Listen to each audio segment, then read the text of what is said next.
6 books in this series take place in less than a month, and we're halfway through the series now and only a week has gone by.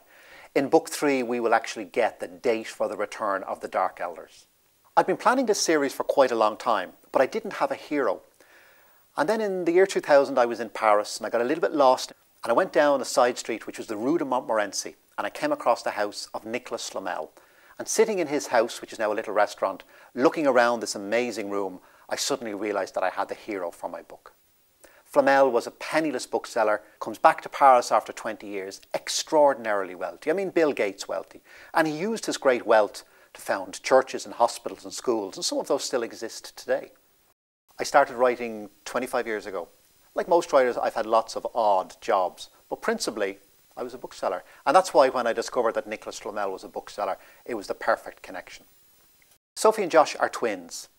And what I do in book 1 is I give one of them powers and I don't give the other one powers. And that changes their relationship entirely. Well, The Sorceress is the 3rd book in the series, set mainly in England. We get to meet some great English characters, some interesting Arthurian legends.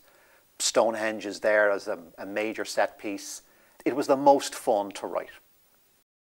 You know, people assume that I will identify with Nicholas Flamel, but you know, the villains are always much more interesting, and I really identify with Dr. John Dee. Dr. John Dee was Queen Elizabeth I's magician, mathematician, astronomer, astrologer, and spy. And when he would travel across Europe spying for her, he would send back his messages coded with 2 O's that looked like eyes, because he was the eyes of the Queen, and a slash that looked like a 7. He was the original 007. And when Ian Fleming came to give James Bond a call sign, that's the call sign he gave him. Every single character is an historical character. So you can go online and you can go to your encyclopedias and you can go to your libraries and you can research Nicholas Flamel and Dr. John Dee and the Count de Saint-Germain and Machiavelli. All of these characters were real people, and that adds a really interesting layer to the story.